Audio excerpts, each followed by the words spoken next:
말씀은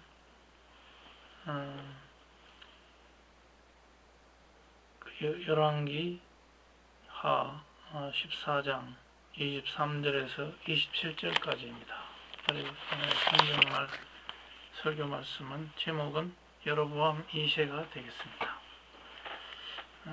성경 봉독해 드리겠습니다.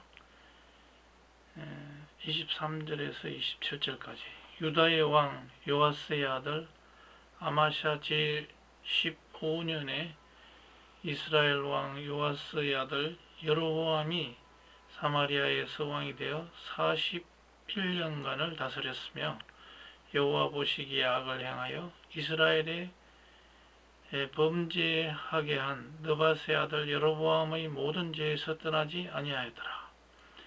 이스라엘의 하나님 여호와께서 그의 종 가드 헤벨 아미떼의 아들 선지자 요나를 통하여 하신 말씀과 같이 여로보암이 이스라엘 영토를 회복하되 하맛 어기에서부터 아라바 바다까지 하였으니 이는 여호와께서 이스라엘의 고난이 심하여 매인자도 없고 노인자도 없고 이스라엘을 도울 자도 없음을 보셨고 여호와께서도 또 이스라엘의 이름을 천하에서 없이 하겠다고 아니하셨으므로 요아스의 아들 여로보암의 손으로 구원하심이었더라.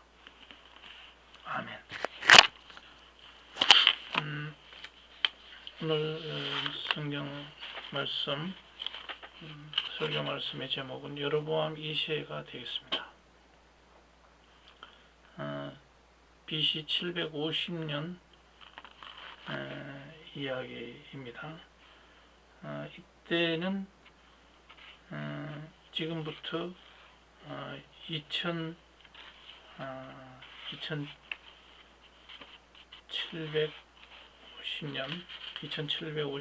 전이니까 대단히 오래된 이야기이기도 합니다.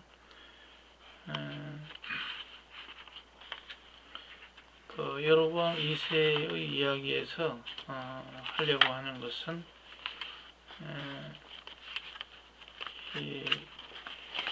이분이 정말 그 광개토 대왕처럼 이스라엘의 땅을 영토를 그렇게 넓히고 했지만은 하나님 보시기에는 그렇게 좋은 왕이다 이렇게 평가를 받지 못하고 있습니다. 더더군다나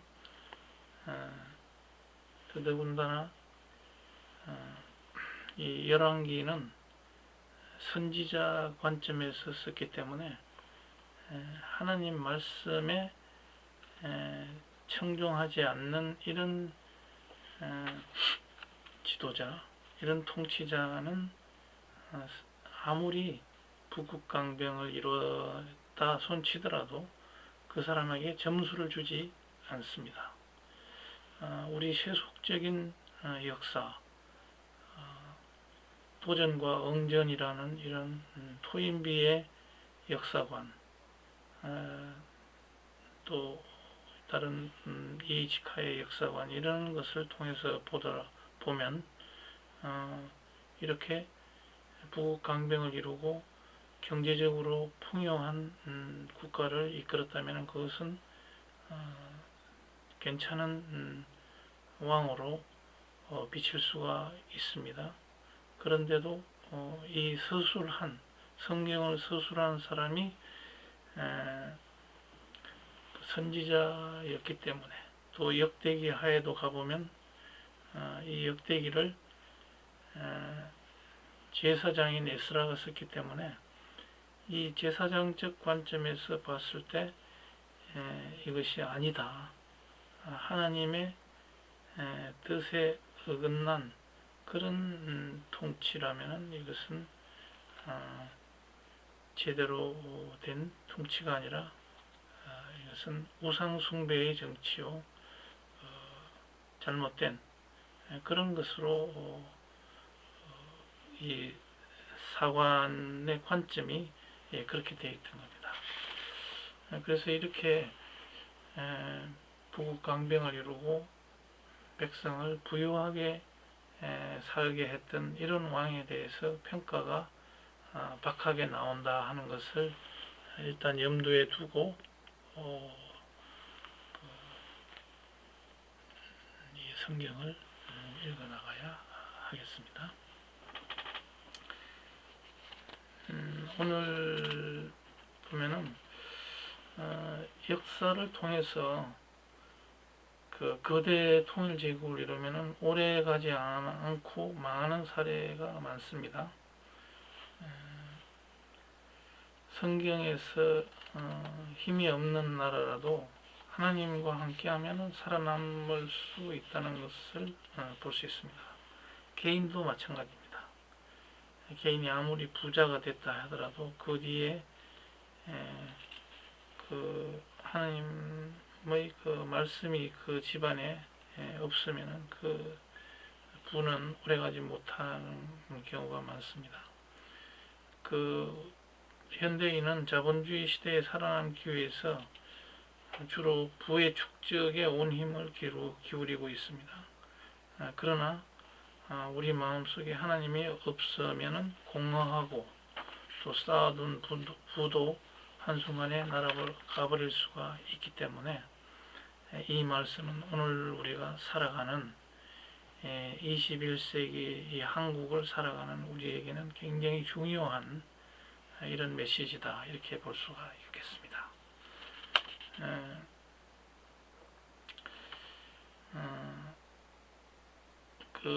이 말씀의 결론은 이렇습니다. 결론부터 먼저 하나님은 이스라엘 민족이 우상 숭배를 버리고 여호와께로 나오시기를 바라시고 이스라엘의 적대국인 아수르 제국의 그 니느웨 백성까지 회개하라고 이 요나 선지자를 보냈던 겁니다. 하나님 전으로 나오기를 바라셔서 이렇게 요나를 니느웨 선교사로 임명했던 겁니다. 그 요나 얘기를 하면 요나는 주전 8세기 북이스라엘에서 선교를 하면서 이스라엘의 북왕을 염원했습니다.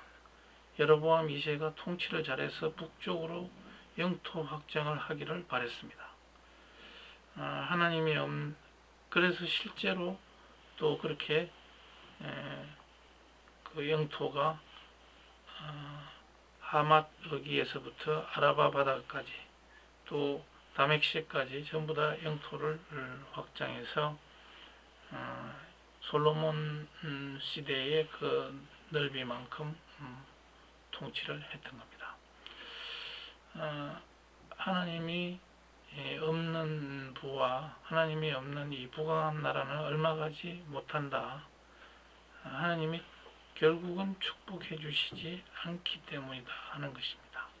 그래서 여로보암 때의 이 부강함도 결국은 여로보암이 죽고 나서 30년 만에 북이스라엘은 아수르에게 722년 망했습니다. 오늘날 우리 시대를 살아가면서 우리는 돈의 제약을 너무 많이 받고 살아갑니다.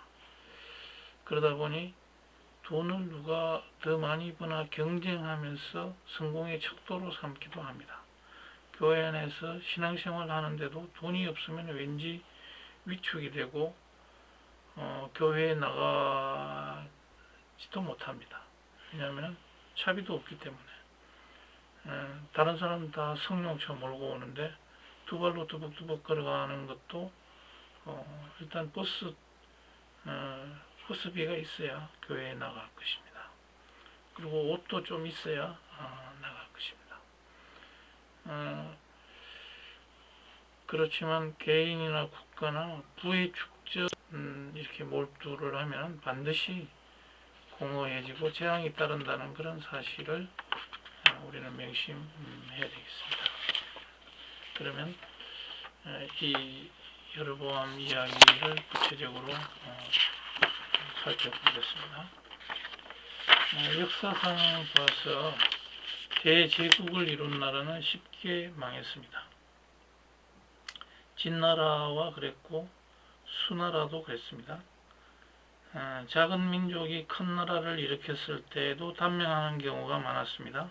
고구려와 발해가 그랬고 몽고의 징기스칸도 그랬습니다. 개인이나 국가를 막론하고 과욕을 부리면 패망하기 쉽다는 것을 역사는 교훈해주고 있습니다.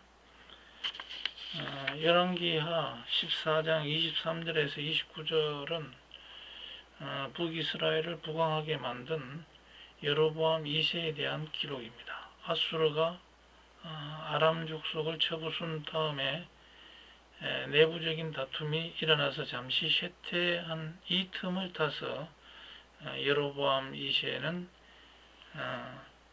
일찍이 아람에 속했던 영토를 회복할 수가 있었습니다. 군사적으로 경제적으로 부강하게 되자 이 북이스라엘은 우상 숭배가 더 심해지고 하나님은 결국 주전 750년경에 아모스 선지자를 남유다에 있는 아모스 선지자를 북쪽으로 보내서 이 심판의 메시지를 보냅니다. 너희들이 공의가 없다. 너희들이 잘 산다고 하지만은 거기에는 정말 공의가 없는 그런 나라다. 그래서 백성이 정말 괴롭지 않느냐 이렇게 했고, 또 요나 선지자는 국내 이스라엘 북이스라엘 국내 선지자였습니다마는 이 사람을 국내에서는 여로보암이 잘한다 정말 부국강병해야 된다 이렇게 했는데, 그 사람을 들어서 아수르의 니느웨 도성에 가서 아수르 사람들이 그 회개해서 하나님 앞으로 돌아오라 이런 선교를 하라는 명령을 해서 보냅니다. 그러니까 고래 뱃속에 들어가서 그쪽으로 안 가려고 버티다가 결국은 고래 뱃속에 들어가서 고생하다가 결국은 가기는 갑니다만은 가서 그 사람들이 회개를 하게 됩니다. 이것은 어떤 비유를 들자면은 우리가 일본과의 그 적대 관계에 있는데 호시탐탐 일본이 우리 조선을 먹으려고 기회를 엿보고 있는데, 이 선지자를 하나님이 일본에 보내서 일본이 그 국민들이 회개하고 돌아오라 하는 그런 선교를 하게 되면 매우노라고 할 수도 있고, 또 토착 왜구로 아주 비난을 받을 수도 있을 뿐 아니라 본인 자체가 정말 이것은 하고 싶지 않은 그런 일이 되는 것입니다. 그렇지만 하나님은 이방인이라도 하나님 앞으로 회개하고 돌아오라고 하는 이러한 하나님은 이방 민족과 이방의 지도자까지도 하나님은 통치의 영역에 있다고 하는 것을 우리가 알 수가 있겠습니다.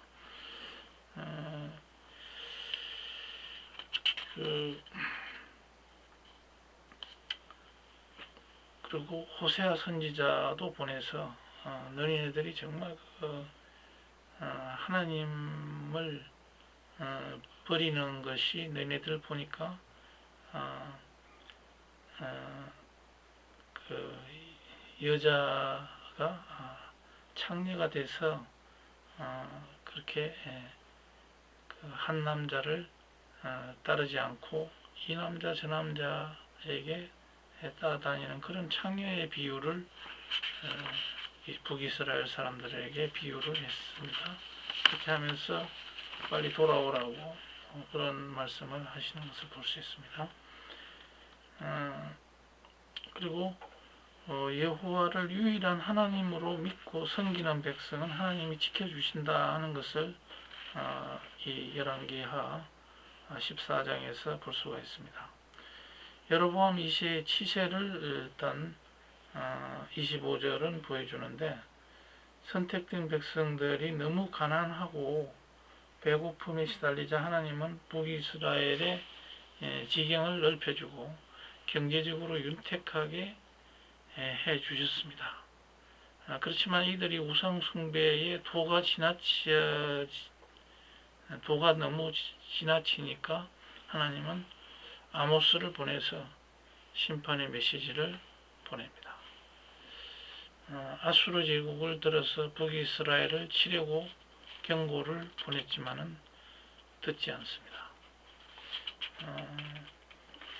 호세아와 아모스를 또 다 보내지만 별다른 효과를 거두지 못합니다. 그 아수르는 그 BC 3000년경부터 BC 610년까지 존속한 강대국이었습니다. 아수르는 주변국들에게 굉장히 악독한 나라로 알려져 있습니다. 아주 그 악행이 극에 달한 그런 나라입니다. 하나님을 믿지 않고 우상 숭배하는 그런 나라입니다.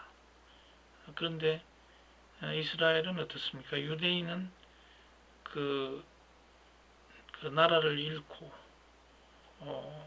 587년 남유다가 완전히 패망하고 그 뒤로 그 유대로 돌아왔습니다만 그때는 계속해서 강대국의 지배를 받고 있는 나라였습니다.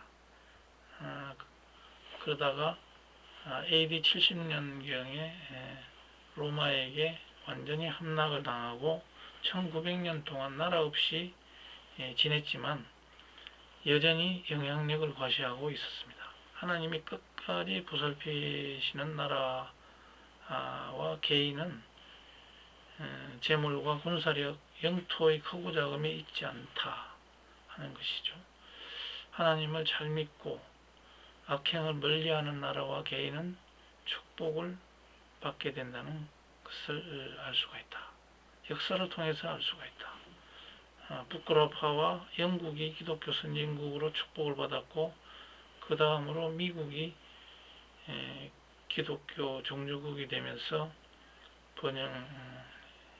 번영하고 또 지금도 번영하고 있습니다. 그 바톤을 한국이 이어받을 그런 차례입니다. 그런데 어떻습니까? 우리 한국이 해방된 지 75주년이 됐지만 이제 우리는 국민소득 3만 불대에 가 있고 먹는 거는 해결이 됐고 이런 상황에서 오히려 배가 나올 만큼 국민들이 다이어트를 해야 되는 이런 시대에 살고 있습니다. 그러다 보니까 우리 머릿속에는 하나님이 점점 사라져가고 있습니다. 교회가 침체 일로에 가고 있고 교회마다 청년들이 숫자가 적어져 가고 있습니다. 이것은 무엇을 말하냐면 잘 살다 보니까 결국은 이 여로보암 2세의 시대처럼 국가는 부강하고 경제적으로 잘 살고 하지만 하나님이 없는 그 민족과 그 국가, 그 개인은 결국은 망할 수도 있고 흔적도 없이 망할 수도 있다는 것을 알게 되기 때문에 우리는 이 시대를 사는 우리는 굉장히 경각심을 가지고 이 말씀을 들어야 하겠습니다.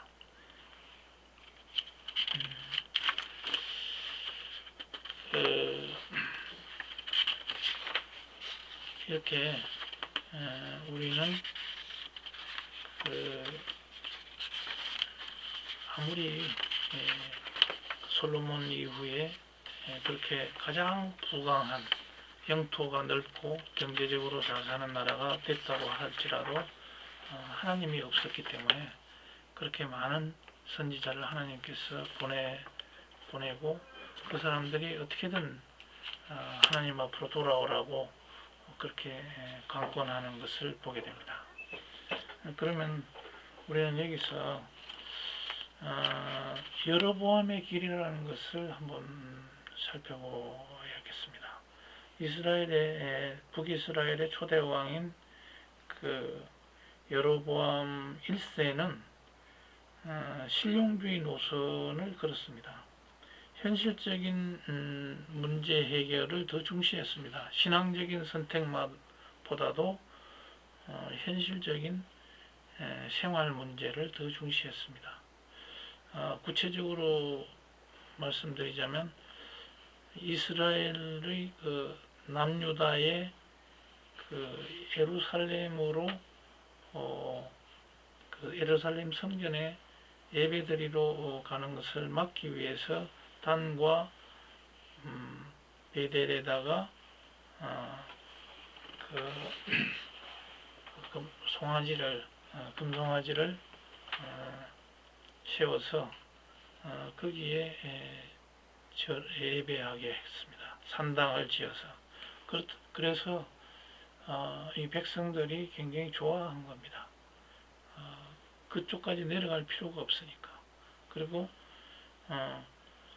그 제사장도 굳이 레위 계급이 아론의 후예가 대제사장이 될 필요가 있겠느냐. 아무나 스펙이 되고 돈이 있고 왕에게 충성하는 사람 다 해라. 이렇게 하면서 절기도 바꾸고 이렇게 아주 편의 위주로 해왔던 겁니다. 이것이 오늘날 우리에게 시사하는 것이 뭐겠습니까? 하나님을 믿는다고 하면서 정말 그 편의 위주의 예배를 드리려고 한다든지 또 어떤 그 계명을 바꾸어서 하나님을 섬기려고 한다든지 하는 것은 굉장한 주의가 필요하다. 하나님은 그런 것을 절대 용납하지 않는 분이다 하는 것을 우리가 알아야 되겠습니다. 그래서 그 여로보암 1세의 그 이름을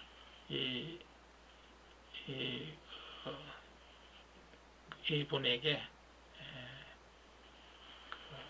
여로보암 2세의 아버지는 여로보암이라고 이름을 지었던 겁니다. 옛날에 그 초대 왕의 이름을 지어서 자기 아들에게 주었는데 그 사람이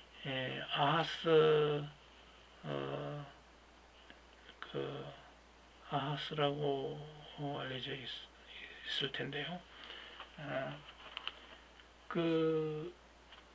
그런 이름대로 이 사람이 그런 정말 실용주의 노선으로 그리고 부국 강병 정책을 써서 국가를 잘 경영은 했습니다. 그렇지만 하나님 보시기에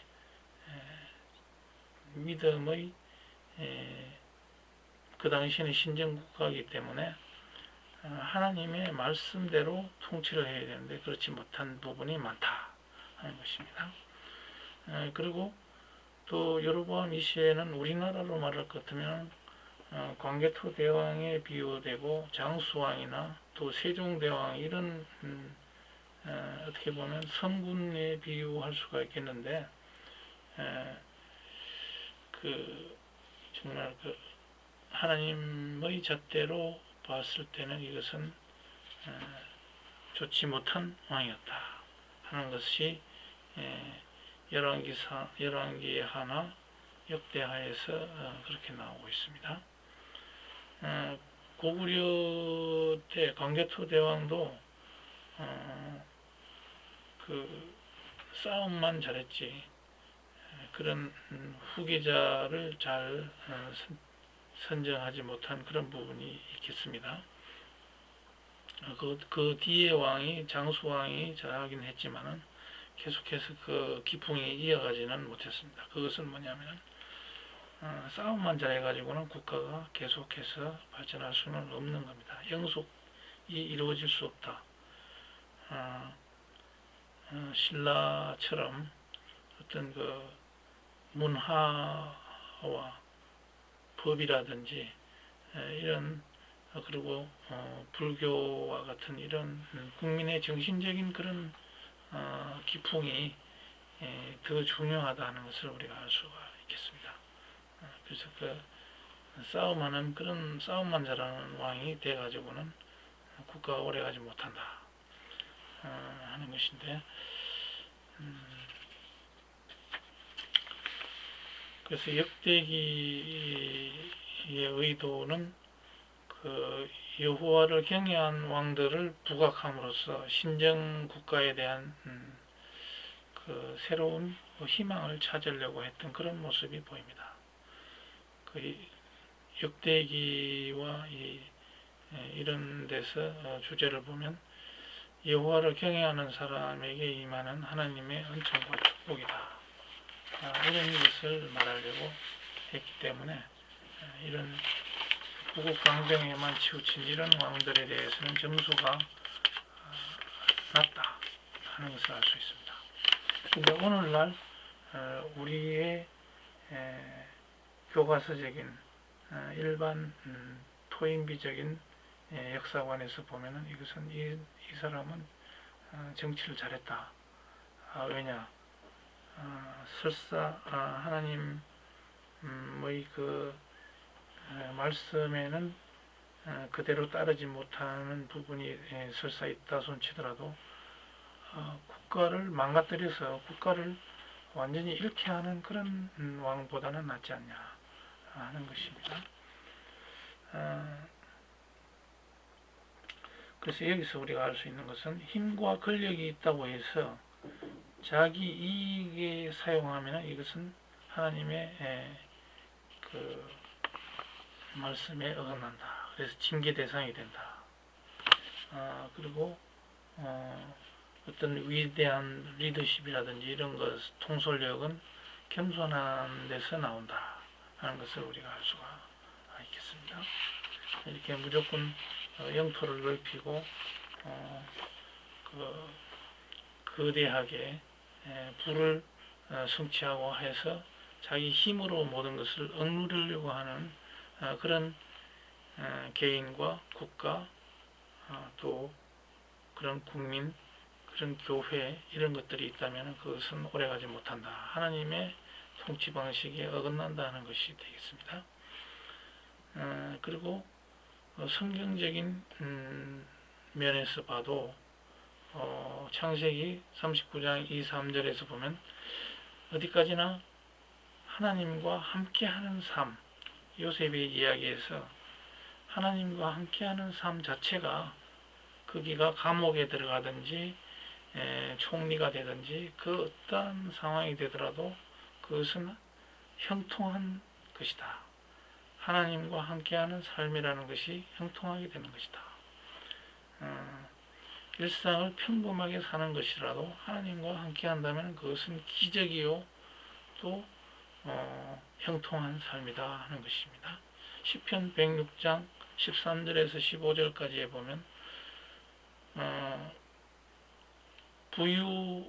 부유하더라도 설사 형통하더라도 영혼이 하나님 그 영혼에 하나님이 없는 그런 쇠약한 그런 사람이라면 그것은 제대로 된 형통이 아니라 그것은 악의 악한 형통이다. 그렇게 성경에서 말씀하고 있습니다. 그래서 여로보암 2세의 시대는 결론적으로 말하면 예배가 타락해 됐던 그런 그 나라요 그 백성이었다. 정의가 상실된, 공의가 상실된 그런 나라였다. 돈과 예배, 돈의 예배, 또 권력의 예배, 자존심을 지키려고 하는 그런 예배. 오늘날 교회에 가면은 정말 그 대형 교회에 많이 나가서 예배를 잘 드리는 사람들 가만히 속을 내다보면은 그 속에는 돈의 예배, 내가 돈을 잘 벌게 해 주시옵소서, 권력의 예배, 내 자존심을 지키게 하옵소서. 이런 자기 숭배의 그런 예배가 되어가고 있는 부분이 많다 하는 것입니다. 그 여로보암 2세 때의 그 북이스라엘도 마찬가지였다는 겁니다. 그래서 우리가 뒤에 호세아 선지자의 설교 성경 말씀 또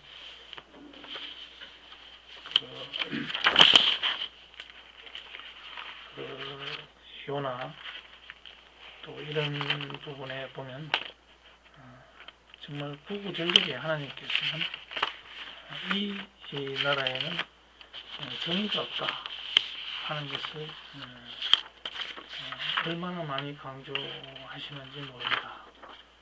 이것을 보면 비록 잘 살고 그렇게 부를 쌓아놓는 그런 나라일지라도 그 땅에는 약자들이 아주 인간 이하로 대접을 받지 못하고, 하나님은 그렇게 사람을 창조하지 않았는데 약한 사람은 정말 버러지처럼 이렇게 힘들게 하고 돈 많고 권력 있는 사람만 잘 살게 되는 그런 북이스라엘이었다는 것을 아모스 선지자의 그 성경 말씀에서 보면 구구절절히 정의가 없다, 공의가 없다, 이런 말씀이 나오게 되는 겁니다. 호세아, 아모스, 요나 이 사람들은 다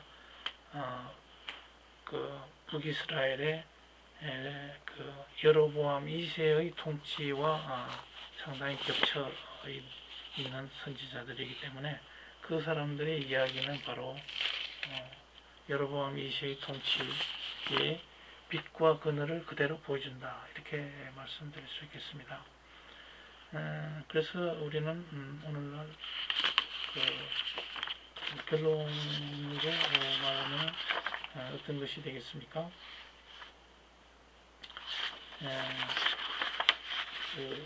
여로보암 시대가 정말 풍요롭게 그냥 정말 좋은 시대였다. 경제적으로 아주 풍요로운 시대였다. 군대가 강했다. 대외적으로 아주 떵떵거리고 살았다. 그럴지라도 오히려 제약이 만연한 시대였다 하는 겁니다. 첫째는 가난한 자를 착지 억압했다. 아모스 선지에서 2장 6, 7절. 그 다음에 지도자들의 사치와 방탕이 있었다 하는 얘기고, 공의와 정의가 사라졌다. 아모스 5장 24절, 25절. 하나님을 버리고 음행하였다. 호세아 선지자 4장 12절, 이렇게 나와 있습니다. 그래서 여로보암 2세 시대의 평가와 구속적인 교훈을 보면, 첫째로는 하나님 보시기에 악했다. 여로보암 1세의 모든 죄악의 길을 그대로 걸어갔다 하는 것이고, 그렇지만 다메섹과 하맛을 수복한, 그 북쪽 지방을 수복한 것은 하나님의 은혜였다. 그것은 그 성경 말씀에 그것이 나옵니다. 그 이스라엘 사람들이 14장 거기에 뭐라고 말씀을 하시냐면은, 여호와께서는 이스라엘의 고난이 너무 심해서 매인자도 없고 노인자도 없고 도울 자도 없었다. 그렇기 때문에 여호와께서는 이스라엘의 이름을 아주 지울 수가 없었다. 그래서 요아스의 아들 여로보암의 손으로 구원하려고 했던 것이다. 그래서 그래도 국가를 유지하고 먹고 살기는 했다 하는 것을 알 수가 있겠습니다. 그렇지만 그것은 하나님의 전적인 은혜다 하는 것이죠. 그리고 권력으로 그 모든 것을 해결하려고 했던 그런 그리고 계속해서 싸움을 했던 그런 일이 역대하에 기록이 되어 있습니다. 그러면 구속사적인 교훈으로 보면 그러니까 하나님이 돌아오라 하는 그런 말씀으로 호세아, 아모스, 요나 선지자를 계속해서 보내셨던 겁니다. 하나님의 말씀이 많이 선포됐던 것인데 그 이유는 풍요가 잘 산다, 국가가 부강하다, 또 영토가 넓다 하는 것이 곧 모든 것이 잘 됐다, 그것이 아니다는 겁니다. 말씀의 불순종으로 나타난 것이기 때문에 그것은 소용없는 일이다 하는 것이고, 우리 대한민국도 가난을 딛고 풍요로운 나라가 됐지만은 불순종이 나타나면 그것은 징계감이다. 바로 너희들 남북 통일도 안 시켜주고 계속해서 너희들 힘들게 될 거다 하는 것이 되겠습니다. 개인도 마찬가지입니다. 우리가 개개인도 좋은 직장 가지고 있다, 뭐가 사업이 잘 된다 해서 뭐가 형통한 것 같이 보이지만 그 안에 하나님이 없다, 말씀이 없다, 그러면 그 사람은 성공한 사람이 아니다, 실패한 사람이다, 천국에 하나님 나라에 들어갈 수 없는 사람이다 하는 것을 바로 깨달아야 되겠습니다.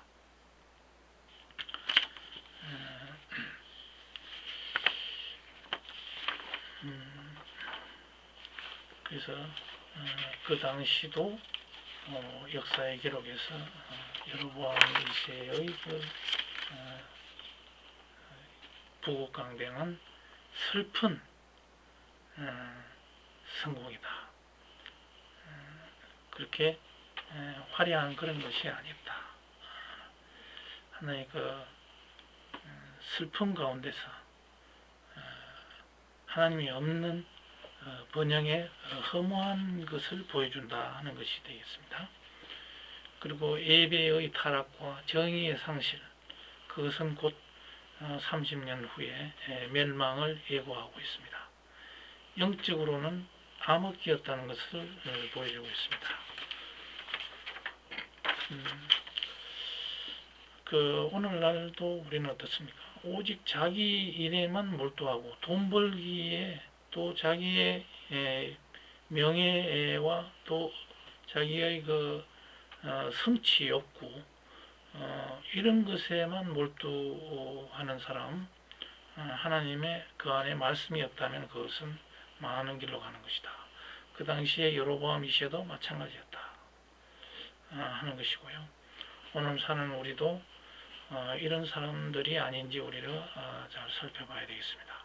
몸과 마음을 병들게 하는 그런 슬급한 번영이 아닌지 살펴봐야 하겠다 하는 것입니다. 그래서 우리가 그 아이들을 키울 때도 무조건 영어 수학 잘해서 인류대학 가가지고 의사 되라, 변호사 되라, 무슨 판검사 되라, 이렇게 하는 것이 능사가 아니다. 그 안에 말씀이 들어가 있고 성경 말씀을 어떻게든지 그 머릿속에 들어가 있도록 해주는 것이 1차적으로 가장 중요한 부모님의 책무다. 그것이 곧 그 아이를 끝까지 일평생 살려주는 그런 길이다 하는 것을 우리 성경을 통해서 알 수가 있습니다. 이스라엘의 이런 그 당시에 이런 얘기를 통해서 오늘의 우리가 반드시 교훈으로 삼아야 하겠다 하는 것입니다.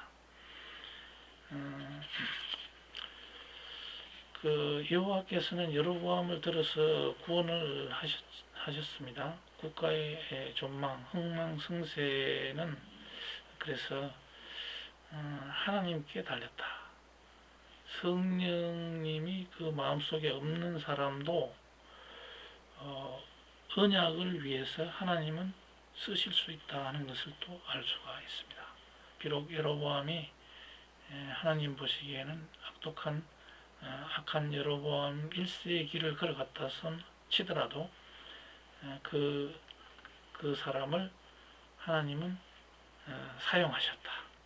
그 어려운 시대에 그래도 41년간을 통치하면서 이스라엘이 그나마도 먹고 살게 만들었다 하는 것은 하나님께서 은혜를 베풀어 주셨다 하는 것을 알 수가 있습니다.